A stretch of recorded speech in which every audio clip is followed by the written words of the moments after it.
Lisons un texte dans le livre des Actes des Apôtres.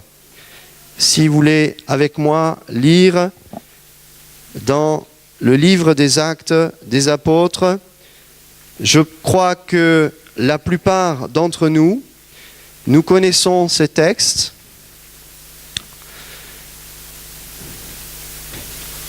Mais comme l'écrivait l'apôtre Paul, nous ne nous lassons pas de répéter les mêmes choses, n'est-ce pas? Et notre Père ne se lasse pas de toujours nous dire la même chose. Nous lisons un verset au chapitre 9, verset 31, et puis ensuite nous lirons dans les Actes au chapitre 2 et au verset 44. Acte 9, verset 31. L'Église était en paix dans toute la Judée, la Galilée et la Samarie, s'édifiant et marchant dans la crainte du Seigneur. Et elle s'accroissait par l'assistance du Saint-Esprit. Amen. Ici, l'évangéliste Luc, qui écrit ce livre, dans les détails, fait un constat. Il y a une petite église, puisque nous sommes ici au tout début de l'église de Jésus-Christ. L'église n'était pas aussi développée qu'aujourd'hui.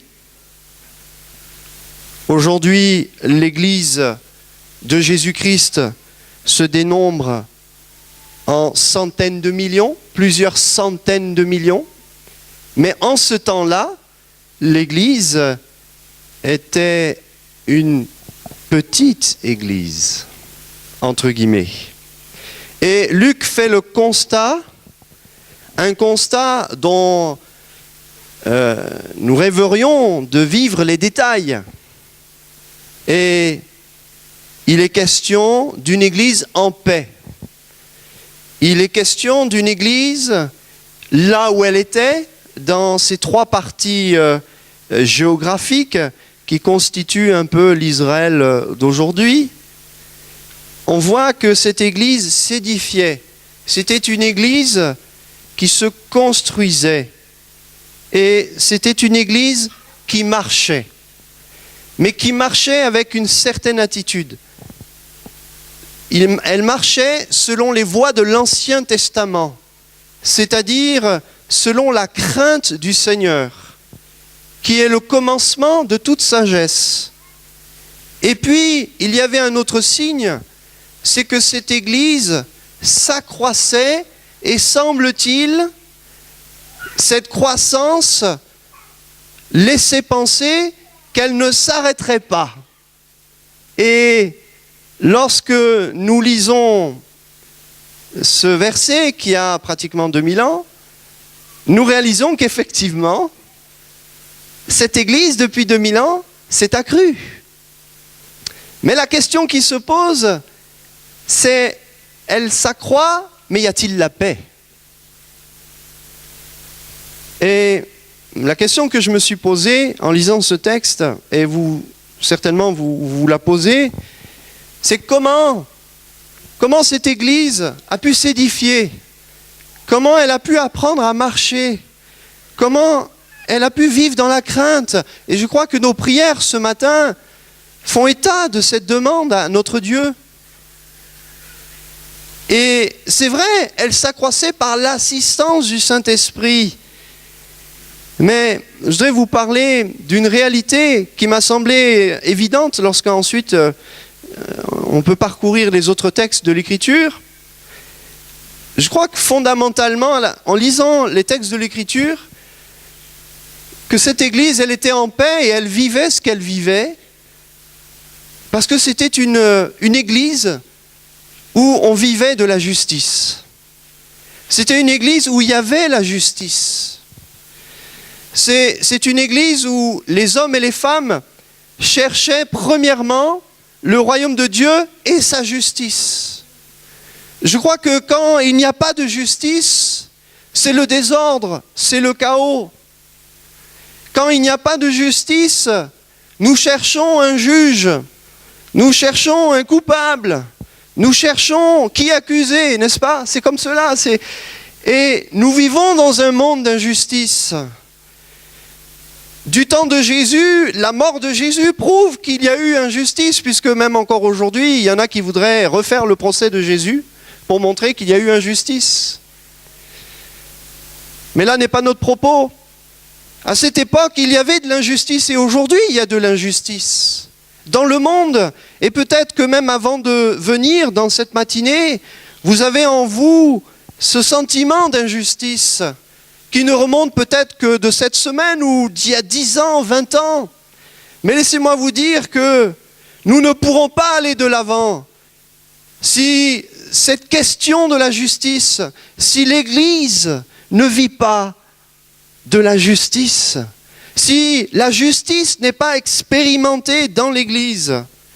Car si le monde a sa manière pour régler ses problèmes et rendre justice, Jésus-Christ, lui, a une fois pour toutes donné le modèle pour qu'il y ait la paix dans l'Église et pour qu'il y ait des hommes et des femmes, des frères et sœurs qui vivent non pas de leur justice, mais de la justice qui vient de Dieu. De la justice qui est divine, de la manière de juger de Dieu. Dieu n'a pas la même manière de juger les choses que nous. Sinon, nous ne serions même pas là. Nous serions toujours acculés dans nos fautes, acculés par notre conscience. La justice est pour nous chrétiens une valeur spirituelle, non pas un acte légal où nous devons chercher, réclamer justice. Le monde est dans la légalité, le monde est sous un poids de loi. On ne sait plus vers quel avocat se tourner. Mais nous, chrétiens, nous avons reçu celui qui est notre justice, notre rédemption, Jésus-Christ. Cette justice, elle est spirituelle et elle doit être pour l'Église une priorité. Chercher d'abord le royaume de Dieu et sa justice. S'il y a la justice dans l'Église, nous serons heureux. Nous nous édifierons. Si je suis heureux alors que je vois mon frère et ma sœur qui vit une injustice, qui traverse l'injustice, et nous sommes tous mêlés ici, car nous avons tous un métier, une occupation qui nous fait côtoyer l'injustice chaque jour. Chaque jour, le monde se plaît à étaler l'injustice, car c'est un fonds de commerce.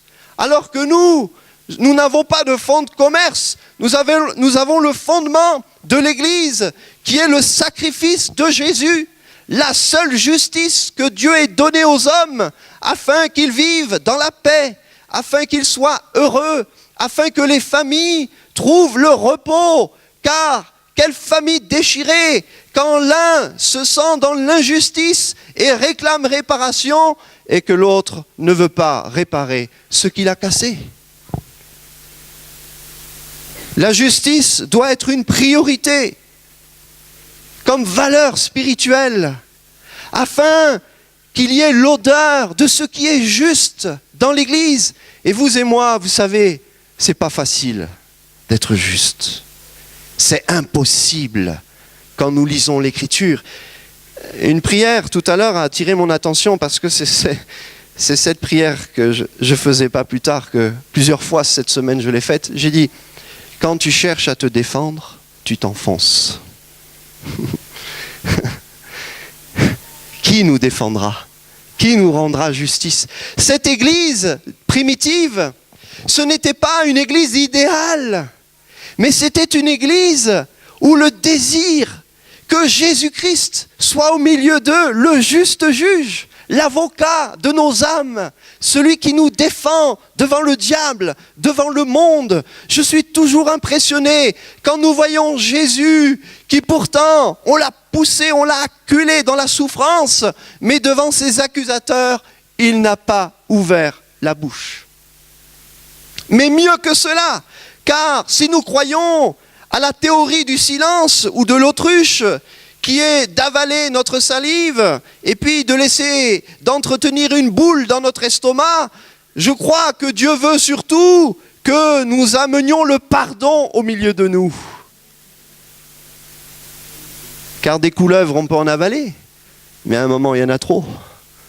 À un moment, nous sommes dévorés de l'intérieur.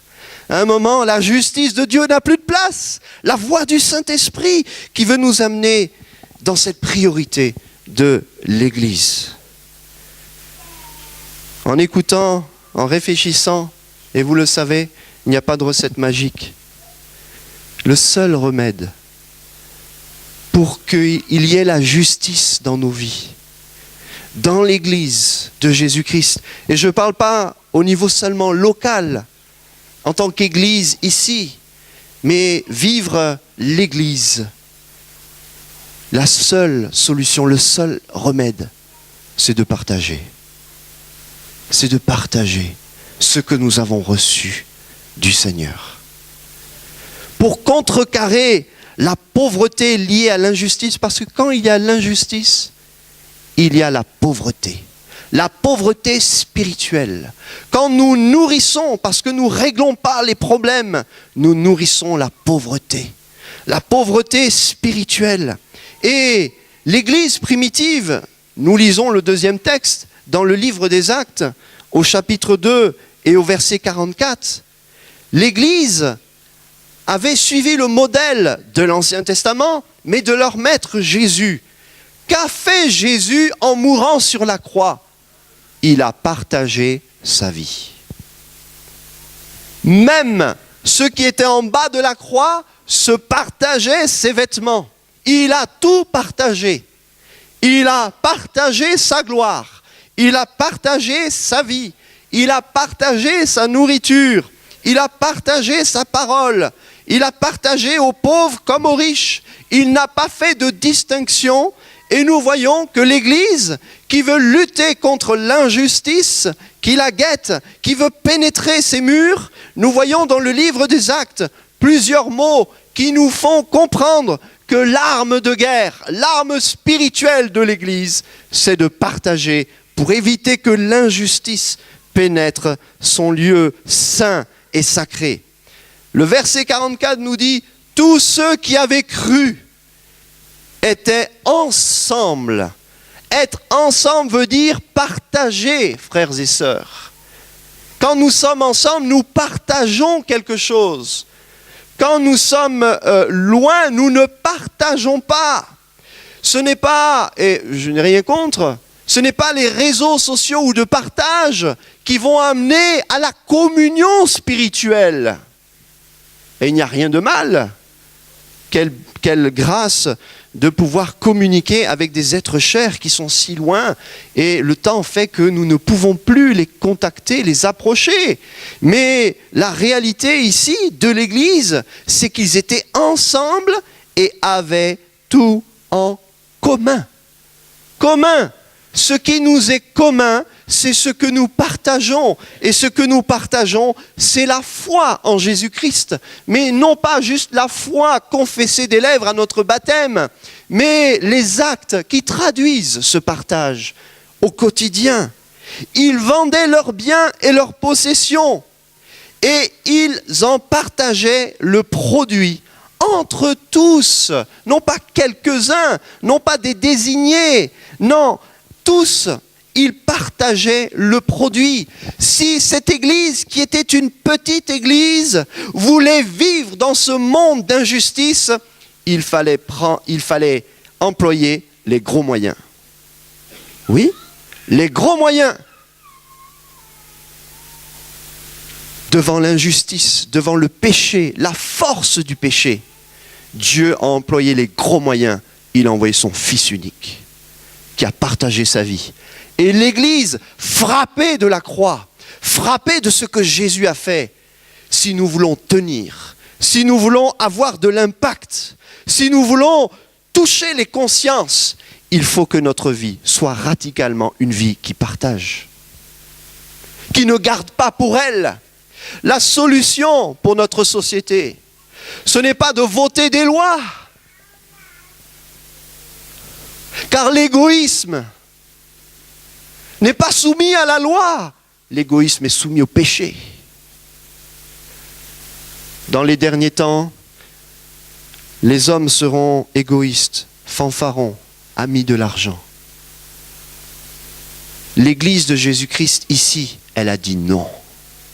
Non. Frères et sœurs, je ne sais pas si ça vous est déjà arrivé. Vous avez un bon plat devant vous. Vous n'avez pas mangé, ça fait juste quelques heures. Mais le plat est tellement bien. Mais vous dites, si je veux honorer quelqu'un, si je veux lui faire plaisir, si je veux le bénir, même quelque chose d'excellent, je vais le partager, même si j'ai envie que pour moi. Je vais le partager. La foi chrétienne, c'est vraiment partager le meilleur. Et le meilleur, vous savez, c'est quoi? Mais c'est nous. Le meilleur, c'est l'épouse, c'est ce que nous sommes en Jésus-Christ. Qu'avons-nous de meilleur si ce n'est ce que le Seigneur a fait de nous? Ce qu'il y a de bon en nous ne vient que de Dieu. Il n'y a rien de bon sinon en nous. Que puis-je partager sinon les sentiments qui étaient en Jésus-Christ? Que puis-je partager de bon si ce n'est non plus pas que l'émotion, mais l'amour que j'ai pour quelqu'un que je ne connais pas peut-être, ou bien l'ouverture d'esprit, d'écouter, d'accueillir quelqu'un et de le bénir d'une bénédiction spirituelle. Il partageait selon les besoins de chacun. C'est un partage, je dirais tout à l'heure, intelligent. Il y a dans l'Église des plus grands besoins, des fois, que nos propres besoins. À nous, en partageant. Vous savez, c'est en partageant qu'on découvre les besoins. Si nous gardons tout, nous ne sommes pas capables de discerner les réels besoins. C'est tant qu'on commence à partager que là on découvre que beaucoup de gens viennent et disent « Mais en fait, on avait faim, on avait soif. Et il y a tellement de monde derrière nous qui attendent et qui supplient. » Vous voyez, Jésus, il parcourait les villages, il parlait à une personne et il partageait avec cette personne. Et rien d'étonnant, quand il commençait à partager, que 10 autres ensuite arrivaient en disant « On a entendu qu'il y avait quelqu'un ici, un homme qui partageait comme personne. » Est-ce cela le chrétien? Nous le croyons. Est-ce cela l'Église? Pourquoi les hommes et les femmes ne se tournent pas vers l'Église? Pourquoi? Pourquoi les hommes et les femmes cherchent leur justice dans le monde? Pourquoi nous-mêmes, nous cherchons notre justice dans le monde? Avons-nous perdu de vue ce qu'est l'Église de l'Écriture? Avons-nous perdu le Christ du partage, le Seigneur Jésus, qui a partagé son humanité avec nous? Il rompait le pain dans les maisons. Pour rompre le pain, il faut être plusieurs. Et dans les maisons veut dire que les maisons s'ouvraient. Les maisons s'ouvraient. C'est-à-dire que les cœurs des hommes s'ouvraient. Comme c'est difficile aujourd'hui de faire confiance et d'ouvrir sa maison. Suivant certains pays où nous allons, nous voyons que on peut voir l'empreinte du christianisme ou l'empreinte de l'incrédulité. En France, on construit des murs autour des maisons. Dans d'autres pays, il n'y a pas de porte. Quelle église voulons-nous? Ou quel Seigneur suivons-nous? Celui qui a dit « je suis la porte » ou celui qui a dit « je suis la barrière » ? Posons-nous la question, suis-je une barrière quand je partage? Il faut des barrières, mais il faut une porte avant tout pour partager. Contre l'injustice, le seul remède, c'est le partage. Partager. Si vous me donnez quelques instants pour cela, peut-être nous pourrions voir ensemble quelques détails mais qu'est-ce que je peux partager? Moi, qu'est-ce que je peux partager?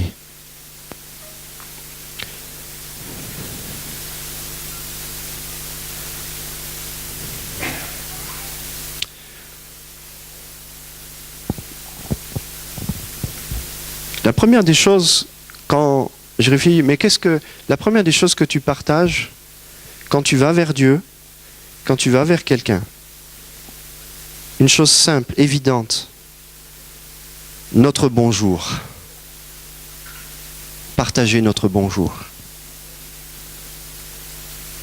Combien de bonjours as-tu dans ta bouche? 1? 2? Le chiffre, ce n'est pas un problème. Parce que quand je lis les textes, l'Église s'accroissait. Ça veut dire que Dieu est un Dieu de croissance et même avec 1, il peut multiplier. Avec 2, il peut multiplier. Notre bonjour, frères et sœurs, chers amis, c'est une bénédiction que nous partageons.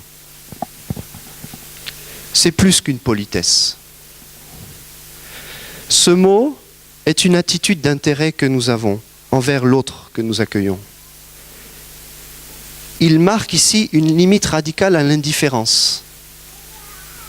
Et s'il y a une injustice qui nous fait bondir aujourd'hui dans notre société, n'est-ce pas l'indifférence? Nous sommes les premiers à être choqués de l'indifférence. Dire bonjour, c'est marquer une limite au temps aussi. Nous ne sommes pas prisonniers du temps. Le temps est pour nous. Rachetons-le. Utilisons-le. Paul, l'apôtre, est abondant dans ses lettres concernant ce thème de saluer, salutation, de dire bonjour. Il y a une telle abondance dans ces textes. Il dit par exemple aux Romains au chapitre 16, verset 16, « Saluez-vous les uns les autres ». Pourquoi c'est écrit dans la Bible? Et il dit, toutes les églises de Christ vous saluent. C'est-à-dire que l'église de Rome était loin par rapport aux premières églises qui étaient sur l'Asie mineure et puis sur la Grèce. Mais ces églises ont pris beaucoup de temps pour trouver Paul là où il se trouvait, pour qu'il fasse tout pour saluer cette église. Ce n'était pas en un clic que ce verset a été écrit. C'était une réalité. Il y a des frères au loin qui vont recevoir une bénédiction parce que Paul, tu vas aller prêcher l'évangile là-bas. Salue-les de notre part. Dis-leur bonjour. Bénis-les de notre part. On est avec toi, Paul, mais on est avec eux. On est avec eux. Paul dit, alors que vous connaissez le contexte des Corinthiens, les Corinthiens, il s'est fâché avec eux. Et pourtant, à la fin de la première lettre, au chapitre 16, verset 20, il dit « Tous les frères vous saluent ». C'est-à-dire que, frères, là, vous poussez, excusez-moi, le bouchon un peu loin, dans l'église, mais on ne va pas bouder. On ne va pas bouder. On ne va pas tourner la tête en disant « Mais vous savez, cette église des Corinthiens, elle est spéciale ». Non, il dit, c'est écrit, c'est la parole de Dieu, n'est-ce pas? On le croit. Tous les frères vous saluent. Saluez-vous les uns les autres. C'est-à-dire que l'exemple venait de l'extérieur, puisqu'apparemment, il y avait des groupes dans l'église de Corinthe qui ne se disaient même pas bonjour. Mais l'évangile, qui est une puissance, qui est un partage, l'évangile renverse nos fausses conceptions. Et pourquoi ils ne se disaient pas bonjour? C'est pas parce qu'ils n'étaient pas d'accord sur un sujet, c'est que fondamentalement, ils n'avaient pas compris qui était réellement Jésus-Christ et ce qu'il avait fait pour eux. C'est-à-dire que l'évangile n'avait pas pu pénétrer dans certaines demeures cachées de leur âme. Ils avaient une ignorance qui se révélait dans la pratique. Frères et sœurs, si on ne peut plus dire bonjour, c'est une profonde ignorance de l'élément le plus simple à partager. Le plus simple. Saluez-vous les uns les autres. Il rappelle dans 2 Corinthiens. Tous les saints vous saluent. Ce sont des saints qui les saluent. Des hommes et des femmes mis à part. C'est-à-dire ils ont été bénis de Dieu, mais ils ne se prennent pas pour des anges célestes. Ce sont des hommes et des femmes. L'Épître aux Philippiens, chapitre 4, verset 21. Saluez tous les saints en Jésus-Christ. Les frères qui sont avec moi vous saluent. Colossiens, il dit la même chose à toutes les églises. Qu'elles soient en bonne santé spirituelle ou en moins bonne santé. Saluez les frères qui sont à Laodicée et Nymphas et l'église qui est dans sa maison. 1 Thessaloniciens, saluez tous les frères. Tous les frères. Et Jésus nous demande aussi, parce qu'on dirait, mais ça c'est Paul. Oui, mais Paul a suivi Jésus. Jésus nous demande de partager plus encore. Dire bonjour à ceux que nous ne connaissons pas. Car oui, Jésus va toujours plus haut et partager avec ceux avec lesquels nous n'avons pas un intérêt particulier. Des fois, on s'oblige à dire bonjour parce qu'on se sent obligé. Mais des fois, l'obligation, elle a du bon. Mais Jésus va plus loin que l'obligation. Il dit, si vous saluez seulement vos frères, que faites-vous d'extraordinaire? C'est Jésus qui le dit. Les païens aussi n'agissent-ils pas de même? Jésus ajoute dans le verset 48 de Matthieu 5,47 qu'on a lu, le sermon sur la béatitude, comment être heureux. Même les païens ont compris que pour être un peu plus heureux, on pouvait dire bonjour. Même eux ont compris ça. Pourquoi? Parce qu'il y a des traces de christianisme qui sont toujours là. Il dit au verset 48, la suite de cet ordre de dire bonjour, c'est quoi? Soyez donc parfaits. Jésus, tout de suite, embraye sur la perfection. Beaucoup de gens disent, mais je veux être parfait pour Dieu. Mais commence par dire bonjour. Jésus dit, saluez-vous, vous les chrétiens entre vous, mais saluez aussi les étrangers, ceux qui sont étrangers à la foi, comme s'ils étaient des vôtres, avoir cette bonté, cette générosité. Faisons-nous de l'économie? Non, il n'y a pas de mesure économique dans le royaume de Dieu. Il n'y a pas des temps drastiques.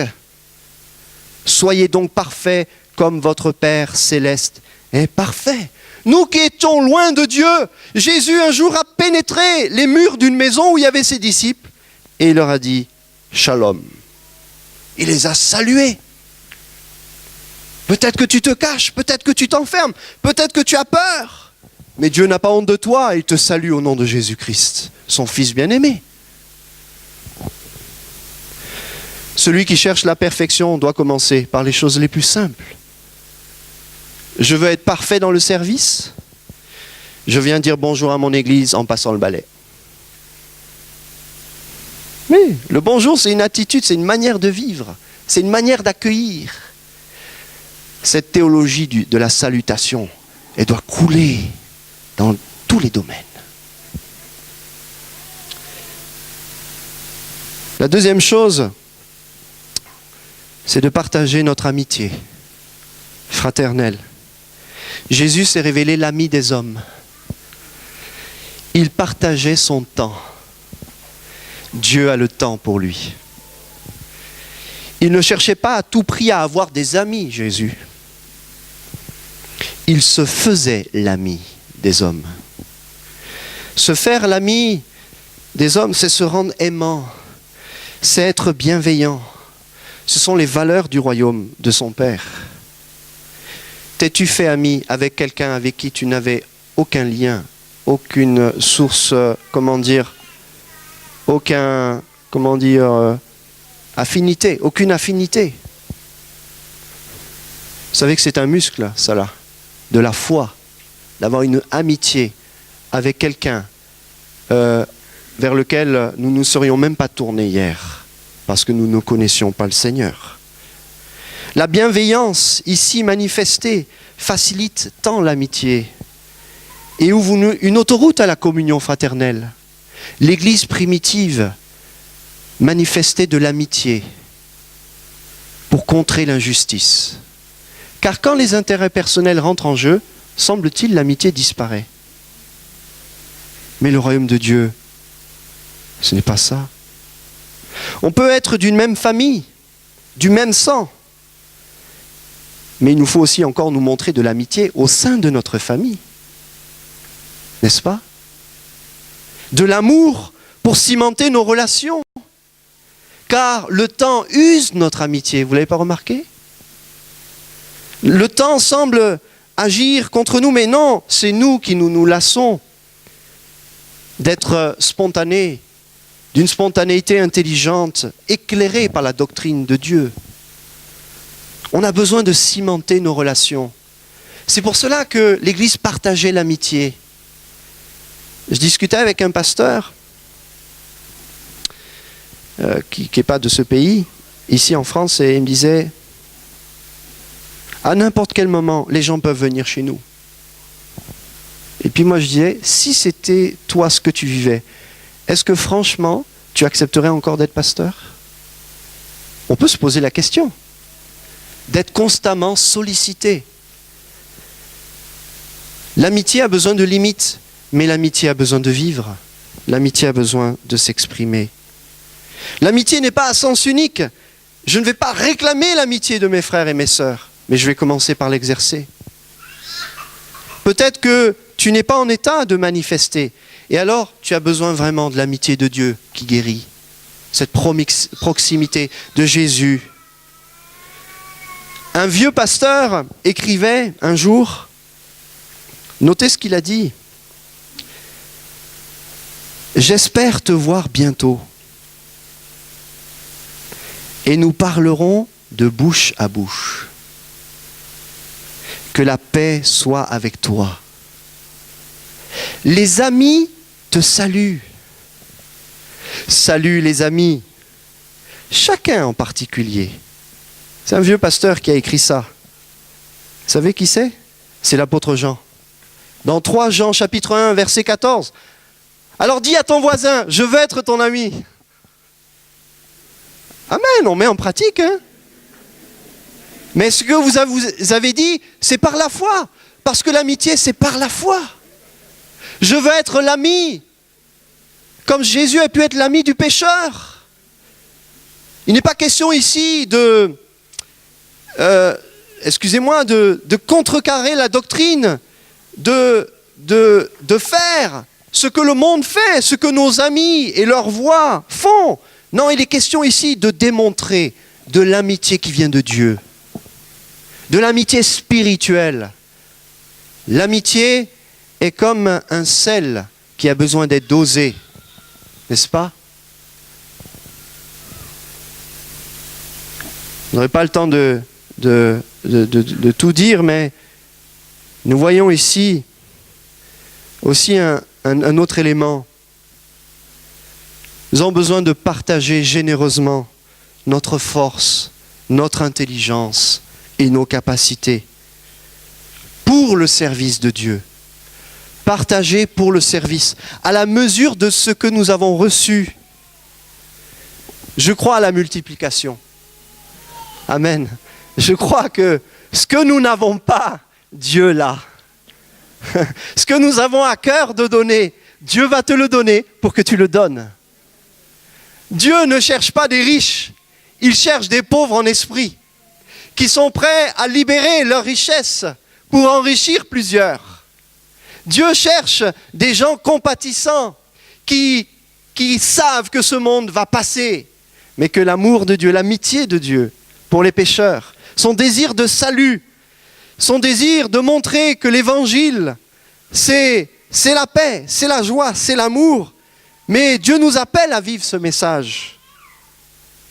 Tous ceux qui avaient cru étaient ensemble. Tous ceux qui avaient cru. C'est-à-dire que l'Église qui est mise en avant par Luc ici dans Actes, c'est cette Église qui est profondément consciente des grands défis. Des grands défis face à l'injustice.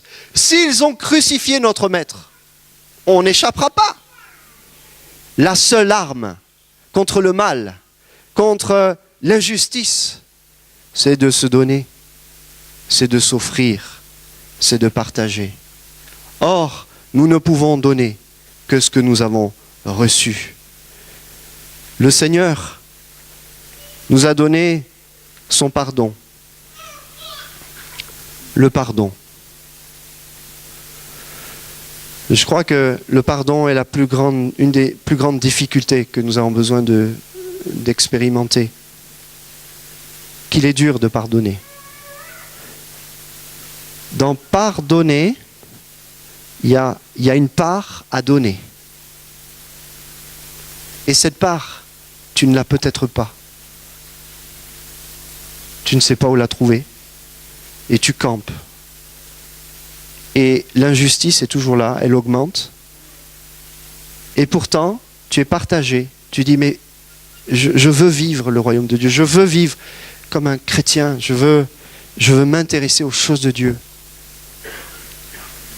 On ne peut pardonner que parce qu'on a été pardonné. J'allais dire, mon Église, nous avons été pardonnés. Nous avons reçu en partage le Seigneur. Nous avons pris le repas. Nous avons reçu son partage. Encore ce matin, Jésus nous partage ce qu'il a de meilleur. Son Père nous partage le meilleur. Le Saint-Esprit nous montre la meilleure part.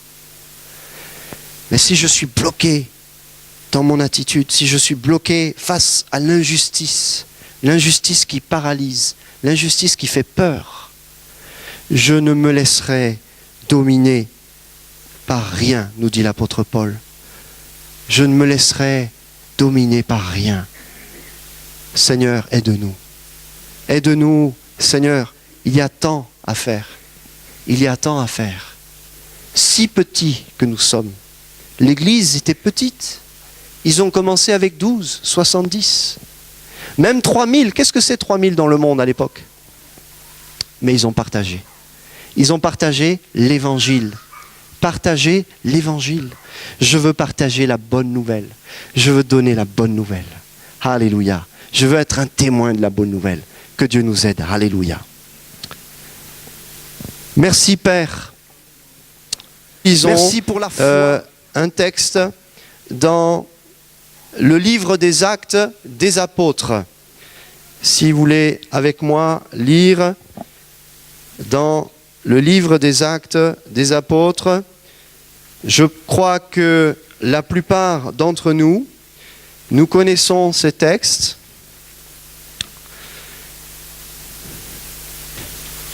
Mais comme l'écrivait l'apôtre Paul, nous ne nous lassons pas de répéter les mêmes choses, n'est-ce pas? Et notre Père ne se lasse pas de toujours nous dire la même chose. Nous lisons un verset au chapitre 9, verset 31, et puis ensuite nous lirons dans les Actes au chapitre 2 et au verset 44. Acte 9, verset 31. L'Église était en paix dans toute la Judée, la Galilée et la Samarie, s'édifiant et marchant dans la crainte du Seigneur. Et elle s'accroissait par l'assistance du Saint-Esprit. Amen. Ici, l'évangéliste Luc, qui écrit ce livre, dans les détails, fait un constat. Il y a une petite église, puisque nous sommes ici au tout début de l'église de Jésus-Christ. L'église n'était pas aussi développée qu'aujourd'hui. Aujourd'hui, l'église de Jésus-Christ se dénombre en centaines de millions, plusieurs centaines de millions. Mais en ce temps-là, l'église était une petite église, entre guillemets. Et Luc fait le constat, un constat dont nous rêverions de vivre les détails. Et il est question d'une église en paix. Il est question d'une église là où elle était, dans ces trois parties géographiques qui constituent un peu l'Israël d'aujourd'hui. On voit que cette église s'édifiait. C'était une église qui se construisait. Et c'était une église qui marchait. Mais qui marchait avec une certaine attitude. Elle marchait selon les voies de l'Ancien Testament, c'est-à-dire selon la crainte du Seigneur, qui est le commencement de toute sagesse. Et puis, il y avait un autre signe, c'est que cette église s'accroissait et semble-t-il, cette croissance laissait penser qu'elle ne s'arrêterait pas. Et lorsque nous lisons ce verset qui a pratiquement 2000 ans, nous réalisons qu'effectivement, cette église depuis 2000 ans s'est accrue. Mais la question qui se pose, c'est, elle s'accroît, mais y a-t-il la paix ? Et la question que je me suis posée en lisant ce texte, et vous, certainement vous la posez, c'est comment cette église a pu s'édifier, comment elle a pu apprendre à marcher, comment elle a pu vivre dans la crainte. Et je crois que nos prières ce matin font état de cette demande à notre Dieu. Et c'est vrai, elle s'accroissait par l'assistance du Saint-Esprit. Mais je voudrais vous parler d'une réalité qui m'a semblé évidente lorsqu'ensuite on peut parcourir les autres textes de l'Écriture.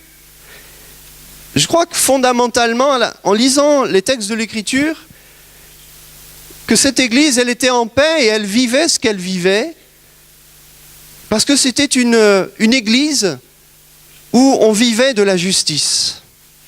C'était une Église où il y avait la justice. C'est une Église où les hommes et les femmes cherchaient premièrement le royaume de Dieu et sa justice. Je crois que quand il n'y a pas de justice, c'est le désordre, c'est le chaos. Quand il n'y a pas de justice, nous cherchons un juge, nous cherchons un coupable, nous cherchons qui accuser, n'est-ce pas ? C'est comme cela. Et nous vivons dans un monde d'injustice. Du temps de Jésus, la mort de Jésus prouve qu'il y a eu injustice, puisque même encore aujourd'hui, il y en a qui voudraient refaire le procès de Jésus pour montrer qu'il y a eu injustice.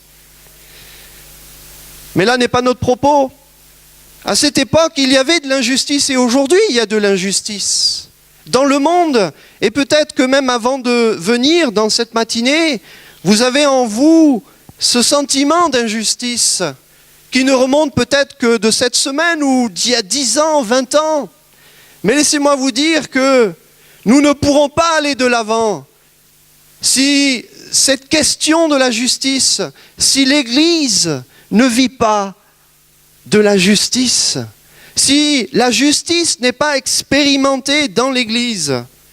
Car si le monde a sa manière pour régler ses problèmes et rendre justice, Jésus-Christ, lui, a une fois pour toutes donné le modèle pour qu'il y ait la paix dans l'Église et pour qu'il y ait des hommes et des femmes, des frères et sœurs qui vivent non pas de leur justice, mais de la justice qui vient de Dieu. De la justice qui est divine, de la manière de juger de Dieu. Dieu n'a pas la même manière de juger les choses que nous. Sinon, nous ne serions même pas là. Nous serions toujours acculés dans nos fautes, acculés par notre conscience. La justice est pour nous chrétiens une valeur spirituelle, non pas un acte légal où nous devons chercher, réclamer justice. Le monde est dans la légalité, le monde est sous un poids de loi. On ne sait plus vers quel avocat se tourner. Mais nous, chrétiens, nous avons reçu celui qui est notre justice, notre rédemption, Jésus-Christ. Cette justice, elle est spirituelle et elle doit être pour l'Église une priorité. Chercher d'abord le royaume de Dieu et sa justice. S'il y a la justice dans l'Église, nous serons heureux. Nous nous édifierons. Si je suis heureux alors que je vois mon frère et ma sœur qui vit une injustice, qui traverse l'injustice, et nous sommes tous mêlés ici, car nous avons tous un métier, une occupation qui nous fait côtoyer l'injustice chaque jour. Chaque jour, le monde se plaît à étaler l'injustice, car c'est un fonds de commerce. Alors que nous n'avons pas de fonds de commerce. Nous avons le fondement de l'Église, qui est le sacrifice de Jésus, la seule justice que Dieu ait donnée aux hommes, afin qu'ils vivent dans la paix, afin qu'ils soient heureux, afin que les familles trouvent le repos. Car quelle famille déchirée quand l'un se sent dans l'injustice et réclame réparation, et que l'autre ne veut pas réparer ce qu'il a cassé. La justice doit être une priorité comme valeur spirituelle, afin qu'il y ait l'odeur de ce qui est juste dans l'Église. Et vous et moi, vous savez, c'est pas facile d'être juste. C'est impossible quand nous lisons l'Écriture. Une prière tout à l'heure a attiré mon attention parce que c'est cette prière que je faisais pas plus tard, que plusieurs fois cette semaine je l'ai faite. J'ai dit, quand tu cherches à te défendre, tu t'enfonces. Qui nous défendra? Qui nous rendra justice? Cette église primitive, ce n'était pas une église idéale, mais c'était une église où le désir que Jésus-Christ soit au milieu d'eux, le juste juge, l'avocat de nos âmes, celui qui nous défend devant le diable, devant le monde. Je suis toujours impressionné quand nous voyons Jésus qui pourtant, on l'a poussé, on l'a acculé dans la souffrance, mais devant ses accusateurs, il n'a pas ouvert la bouche. Mais mieux que cela, car si nous croyons à la théorie du silence ou de l'autruche, qui est d'avaler notre salive et puis d'entretenir une boule dans notre estomac, je crois que Dieu veut surtout que nous amenions le pardon au milieu de nous. Car des couleuvres, on peut en avaler, mais à un moment, il y en a trop. À un moment, nous sommes dévorés de l'intérieur. À un moment, la justice de Dieu n'a plus de place. La voix du Saint-Esprit qui veut nous amener dans cette priorité de l'Église. En écoutant, en réfléchissant, et vous le savez, il n'y a pas de recette magique. Le seul remède pour qu'il y ait la justice dans nos vies, dans l'Église de Jésus-Christ, et je ne parle pas au niveau seulement local, en tant qu'Église ici, mais vivre l'Église. La seule solution, le seul remède, c'est de partager. C'est de partager ce que nous avons reçu du Seigneur. Pour contrecarrer la pauvreté liée à l'injustice, parce que quand il y a l'injustice, il y a la pauvreté spirituelle. Quand nous nourrissons, parce que nous ne réglons pas les problèmes, nous nourrissons la pauvreté spirituelle. Et l'Église primitive, nous lisons le deuxième texte dans le livre des Actes, au chapitre 2 et au verset 44. L'Église avait suivi le modèle de l'Ancien Testament, mais de leur maître Jésus. Qu'a fait Jésus en mourant sur la croix? Il a partagé sa vie. Même ceux qui étaient en bas de la croix se partageaient ses vêtements. Il a tout partagé. Il a partagé sa gloire. Il a partagé sa vie.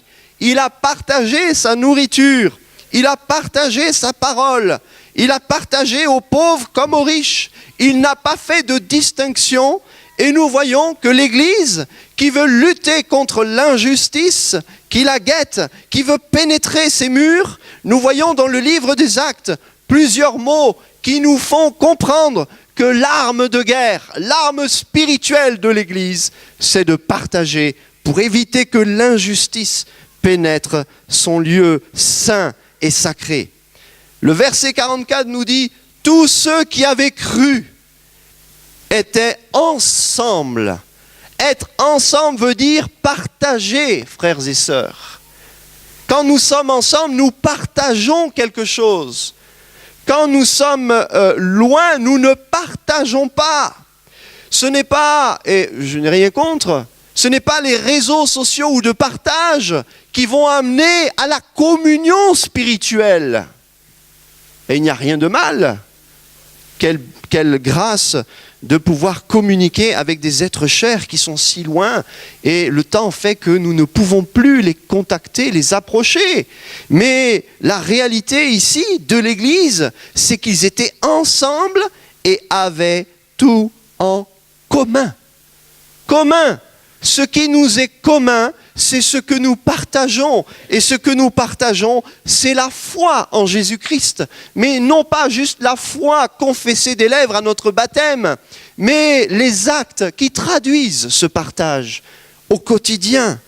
Ils vendaient leurs biens et leurs possessions et ils en partageaient le produit entre tous, non pas quelques-uns, non pas des désignés, non, tous, ils partageaient le produit. Si cette église, qui était une petite église, voulait vivre dans ce monde d'injustice, il fallait employer les gros moyens. Oui, les gros moyens. Devant l'injustice, devant le péché, la force du péché, Dieu a employé les gros moyens. Il a envoyé son Fils unique, qui a partagé sa vie. Et l'Église, frappée de la croix, frappée de ce que Jésus a fait, si nous voulons tenir, si nous voulons avoir de l'impact, si nous voulons toucher les consciences, il faut que notre vie soit radicalement une vie qui partage, qui ne garde pas pour elle. La solution pour notre société, ce n'est pas de voter des lois, car l'égoïsme n'est pas soumis à la loi. L'égoïsme est soumis au péché. Dans les derniers temps, les hommes seront égoïstes, fanfarons, amis de l'argent. L'Église de Jésus-Christ ici, elle a dit non. Non. Frères et sœurs, je ne sais pas si ça vous est déjà arrivé. Vous avez un bon plat devant vous. Vous n'avez pas mangé, ça fait juste quelques heures. Mais le plat est tellement bien. Mais vous dites, si je veux honorer quelqu'un, si je veux lui faire plaisir, si je veux le bénir, même quelque chose d'excellent, je vais le partager, même si j'ai envie que pour moi. Je vais le partager.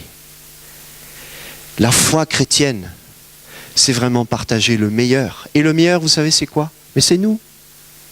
Le meilleur, c'est l'épouse, c'est ce que nous sommes en Jésus-Christ. Qu'avons-nous de meilleur si ce n'est ce que le Seigneur a fait de nous? Ce qu'il y a de bon en nous ne vient que de Dieu, il n'y a rien de bon sinon en nous. Que puis-je partager sinon les sentiments qui étaient en Jésus-Christ? Que puis-je partager de bon si ce n'est non plus pas que l'émotion, mais l'amour que j'ai pour quelqu'un que je ne connais pas peut-être, ou bien l'ouverture d'esprit, d'écouter, d'accueillir quelqu'un et de le bénir d'une bénédiction spirituelle. Il partageait selon les besoins de chacun. C'est un partage, je dirais tout à l'heure, intelligent. Il y a dans l'Église des plus grands besoins, des fois, que nos propres besoins. À nous, en partageant. Vous savez, c'est en partageant qu'on découvre les besoins. Si nous gardons tout, nous ne sommes pas capables de discerner les réels besoins. C'est tant qu'on commence à partager que là on découvre que beaucoup de gens viennent et disent « mais en fait on avait faim, on avait soif Et il y a tellement de monde derrière nous qui attendent et qui supplient. Vous voyez, Jésus, il parcourait les villages, il parlait à une personne et il partageait avec cette personne. Et rien d'étonnant, quand il commençait à partager, que 10 autres ensuite arrivaient en disant « On a entendu qu'il y avait quelqu'un ici, un homme qui partageait comme personne. » Est-ce cela le chrétien? Nous le croyons. Est-ce cela l'Église? Pourquoi les hommes et les femmes ne se tournent pas vers l'Église? Pourquoi? Pourquoi les hommes et les femmes cherchent leur justice dans le monde? Pourquoi nous-mêmes, nous cherchons notre justice dans le monde? Avons-nous perdu de vue ce qu'est l'Église de l'Écriture? Avons-nous perdu le Christ du partage, le Seigneur Jésus, qui a partagé son humanité avec nous? Il rompait le pain dans les maisons. Pour rompre le pain, il faut être plusieurs. Et dans les maisons veut dire que les maisons s'ouvraient. Les maisons s'ouvraient. C'est-à-dire que les cœurs des hommes s'ouvraient. Comme c'est difficile aujourd'hui de faire confiance et d'ouvrir sa maison. Suivant certains pays où nous allons, nous voyons que on peut voir l'empreinte du christianisme ou l'empreinte de l'incrédulité. En France, on construit des murs autour des maisons. Dans d'autres pays, il n'y a pas de porte. Quelle église voulons-nous? Ou quel Seigneur suivons-nous? Celui qui a dit « je suis la porte » ou celui qui a dit « je suis la barrière » ? Posons-nous la question, suis-je une barrière quand je partage? Il faut des barrières, mais il faut une porte avant tout pour partager. Contre l'injustice, le seul remède, c'est le partage. Partager. Si vous me donnez quelques instants pour cela, peut-être nous pourrions voir ensemble quelques détails. Mais qu'est-ce que je peux partager? Moi, qu'est-ce que je peux partager?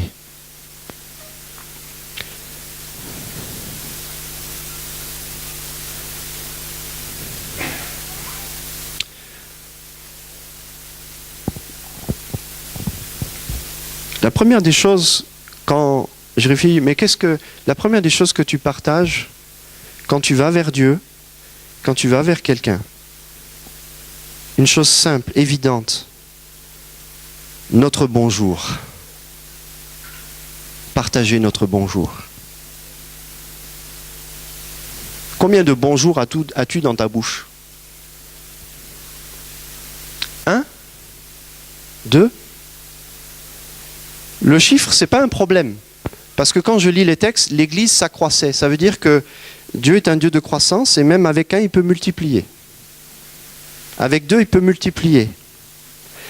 Notre bonjour, frères et sœurs, chers amis, c'est une bénédiction que nous partageons. C'est plus qu'une politesse. Ce mot est une attitude d'intérêt que nous avons envers l'autre que nous accueillons. Il marque ici une limite radicale à l'indifférence. Et s'il y a une injustice qui nous fait bondir aujourd'hui dans notre société, n'est-ce pas l'indifférence? Nous sommes les premiers à être choqués de l'indifférence. Dire bonjour, c'est marquer une limite au temps aussi. Nous ne sommes pas prisonniers du temps. Le temps est pour nous. Rachetons-le. Utilisons-le.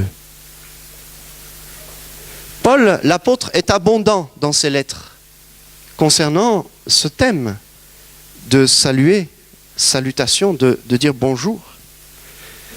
Il y a une telle abondance dans ces textes. Il dit par exemple aux Romains au chapitre 16, verset 16, « Saluez-vous les uns les autres ». Pourquoi c'est écrit dans la Bible? Et il dit, toutes les églises de Christ vous saluent. C'est-à-dire que l'église de Rome était loin par rapport aux premières églises qui étaient sur l'Asie mineure et puis sur la Grèce. Mais ces églises ont pris beaucoup de temps pour trouver Paul là où il se trouvait, pour qu'il fasse tout pour saluer cette église. C'était pas en un clic que ce verset a été écrit. C'était une réalité. Il y a des frères au loin qui vont recevoir une bénédiction parce que Paul, tu vas aller prêcher l'évangile là-bas. Salue-les de notre part. Dis-leur bonjour. Bénis-les de notre part. On est avec toi, Paul, mais on est avec eux.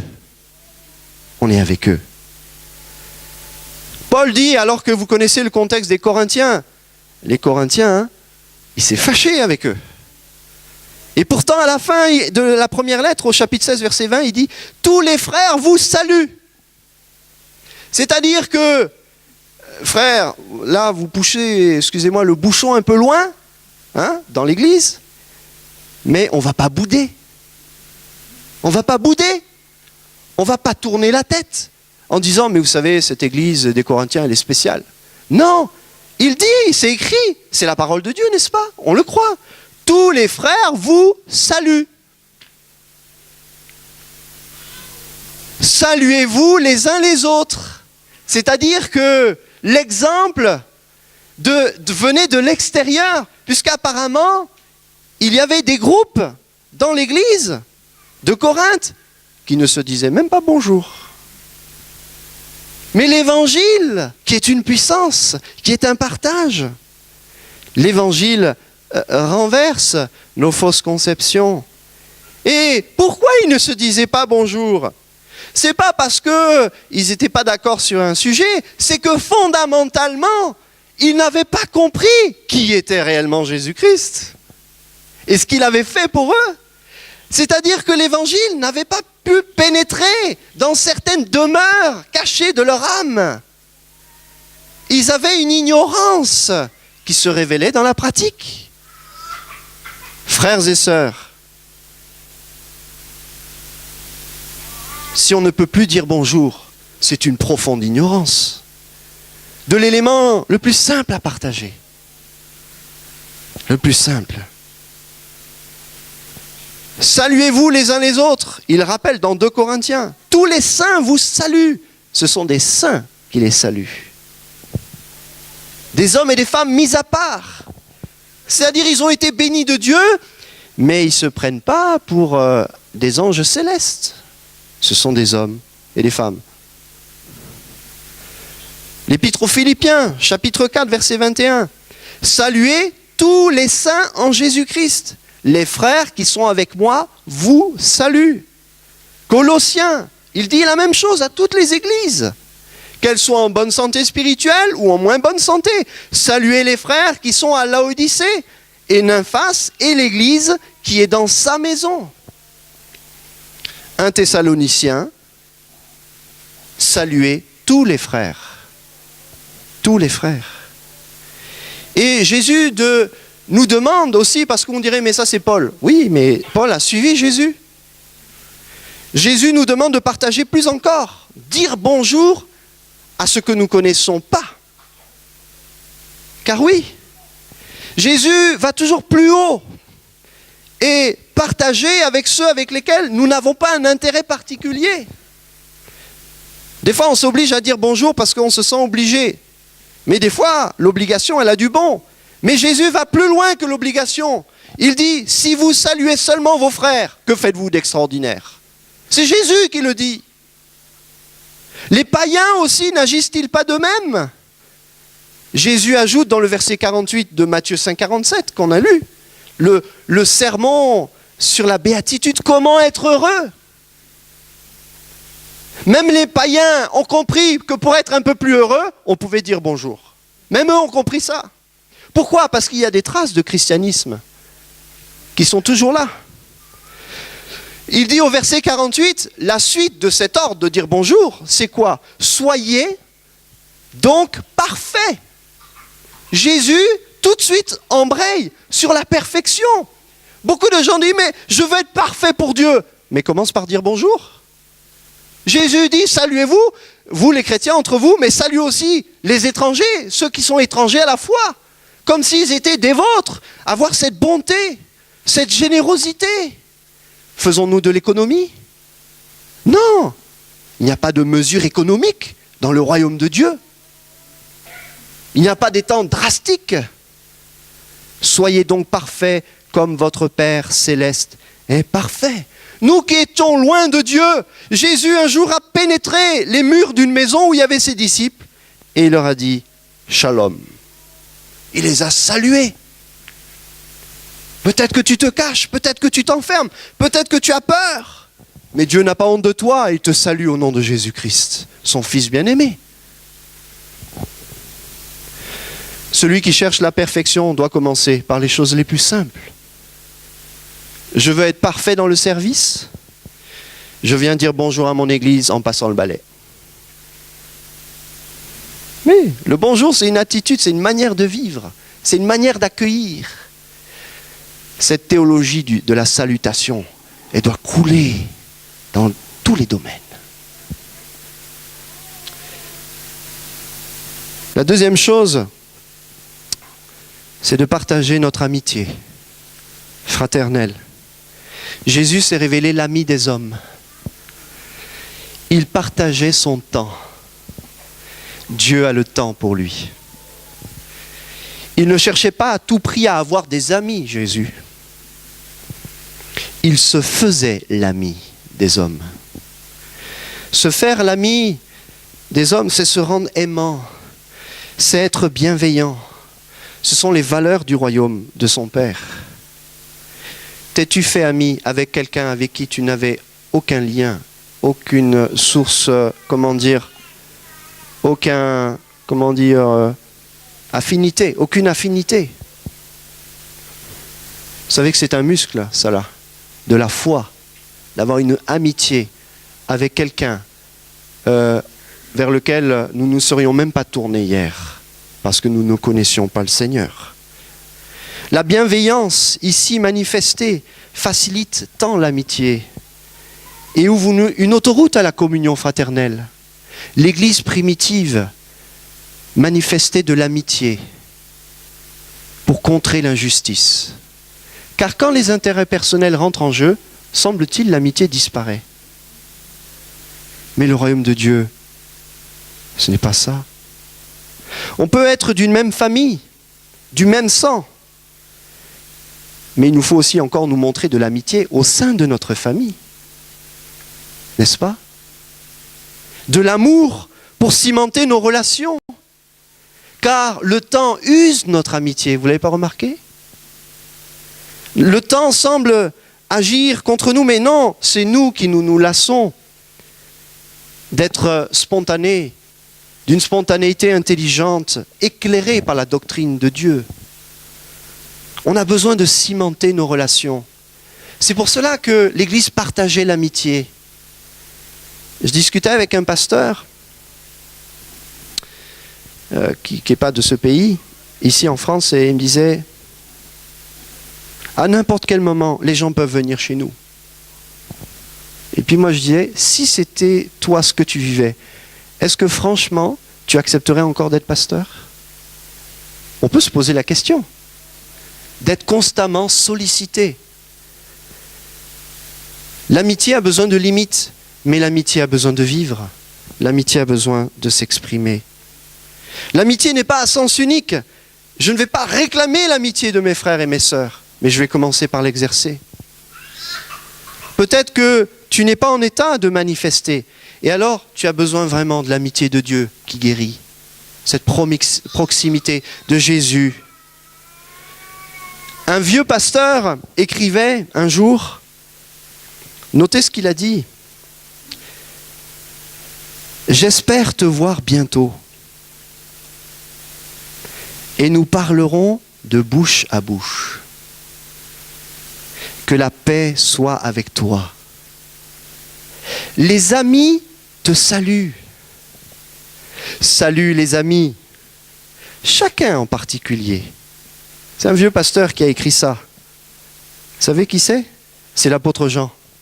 Dans 3 Jean chapitre 1 verset 14. Alors dis à ton voisin, je veux être ton ami. Amen, on met en pratique. Hein? Mais ce que vous avez dit, c'est par la foi. Parce que l'amitié, c'est par la foi. Je veux être l'ami, comme Jésus a pu être l'ami du pécheur. Il n'est pas question ici de contrecarrer la doctrine, de faire ce que le monde fait, ce que nos amis et leurs voix font. Non, il est question ici de démontrer de l'amitié qui vient de Dieu, de l'amitié spirituelle.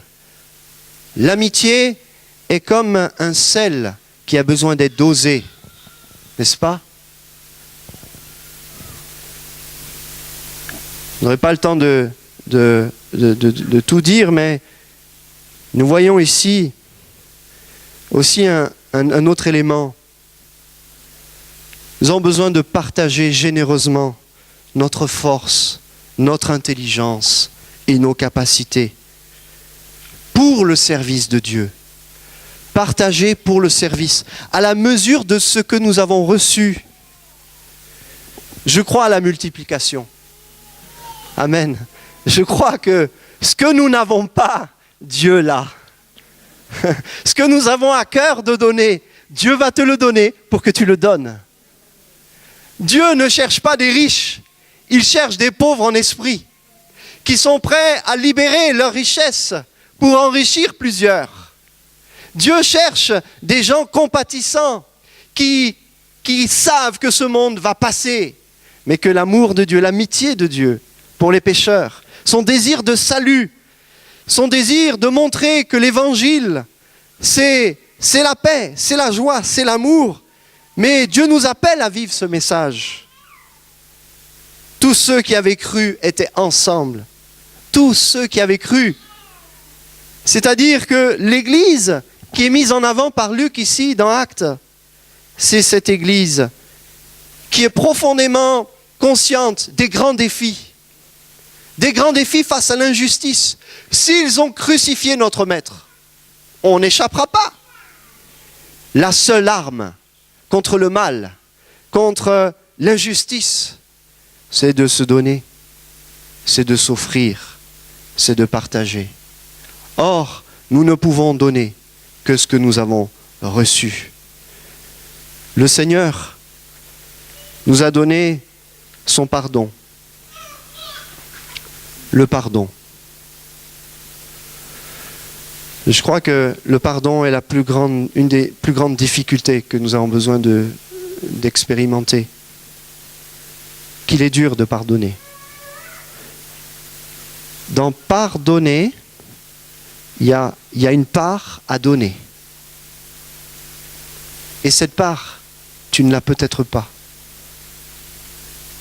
Tu ne sais pas où la trouver. Et tu campes. Et l'injustice est toujours là, elle augmente. Et pourtant, tu es partagé. Tu dis, mais je veux vivre le royaume de Dieu. Je veux vivre comme un chrétien. Je veux m'intéresser aux choses de Dieu. On ne peut pardonner que parce qu'on a été pardonné. J'allais dire, mon Église, nous avons été pardonnés. Nous avons reçu en partage le Seigneur. Nous avons pris le repas. Nous avons reçu son partage. Encore ce matin, Jésus nous partage ce qu'il a de meilleur. Son Père nous partage le meilleur. Le Saint-Esprit nous montre la meilleure part. Mais si je suis bloqué dans mon attitude, si je suis bloqué face à l'injustice, l'injustice qui paralyse, l'injustice qui fait peur, je ne me laisserai dominer par rien, nous dit l'apôtre Paul. Je ne me laisserai dominer par rien. Seigneur, aide-nous. Aide-nous, Seigneur, il y a tant à faire. Il y a tant à faire. Si petits que nous sommes. L'Église était petite. Ils ont commencé avec 12, 70. Même 3000. Qu'est-ce que c'est 3000 dans le monde à l'époque? Mais ils ont partagé. Ils ont partagé l'évangile. Partager l'évangile. Je veux partager la bonne nouvelle. Je veux donner la bonne nouvelle. Alléluia. Je veux être un témoin de la bonne nouvelle. Que Dieu nous aide. Alléluia. Merci Père. Merci pour la foi.